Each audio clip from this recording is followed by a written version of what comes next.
dari kelompok Gaptek, generasi anti gaptek teknologi, siap mengajak kalian menyelami dunia e-learning yang interaktif.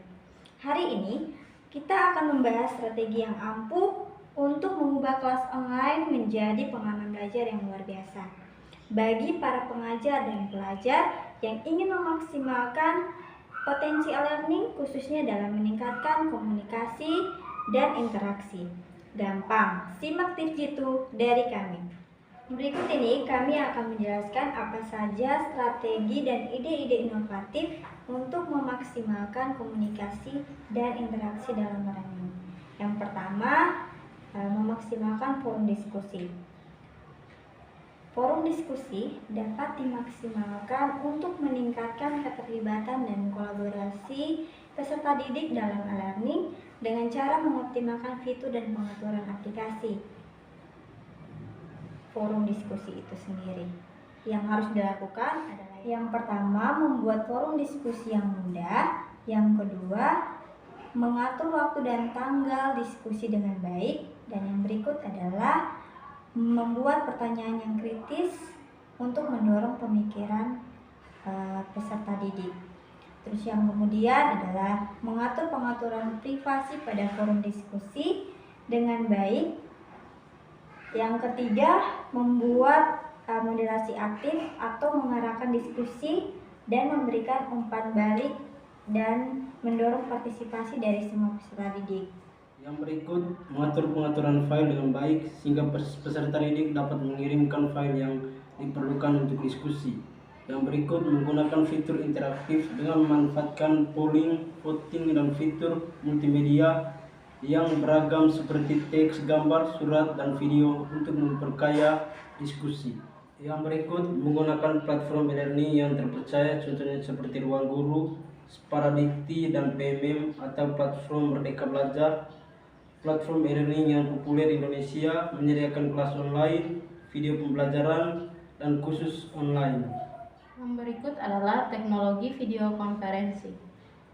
Yang pertama, kelas virtual reguler. Adakan sesi tatap muka online untuk interaksi langsung dan membangun komunitas.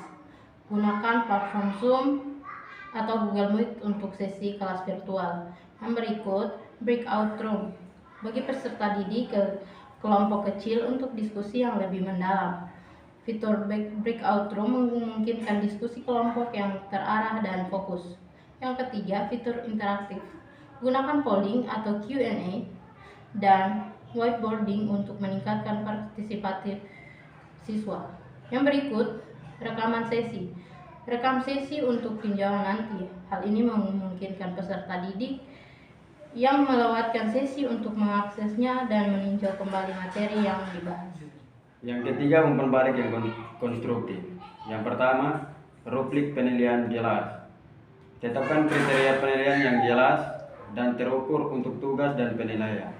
Yang kedua, umpan balik spesifik dan personal. Soroti kekuatan dan kelemahan individu, berikan saran untuk perbaikan. Yang berikut, berbagai format umpan balik. Kombinasikan umpan balik tertulis, audio, dan video untuk variasi.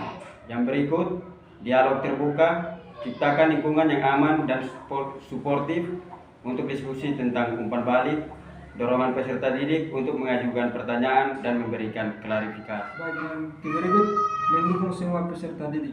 Yang pertama, penilaian kebutuhan. Identifikasi kebutuhan individu dan hambatan belajar peserta didik.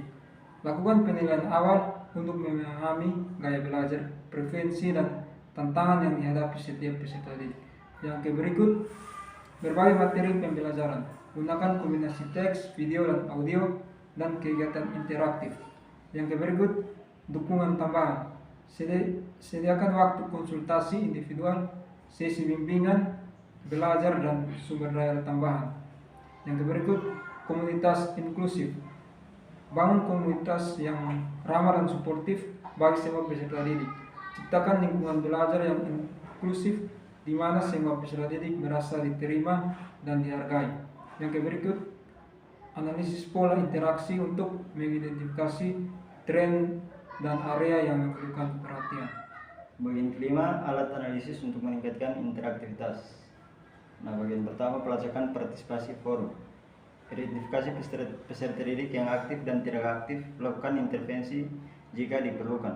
Bagian kedua, analisis pola interaksi. Gunakan data untuk memahami bagaimana peserta didik berinteraksi dan belajar. Nah, untuk bagian ketiga, penyesuaian kursus berdasarkan data. Gunakan data untuk menyempurnakan desain dan implementasi kursus.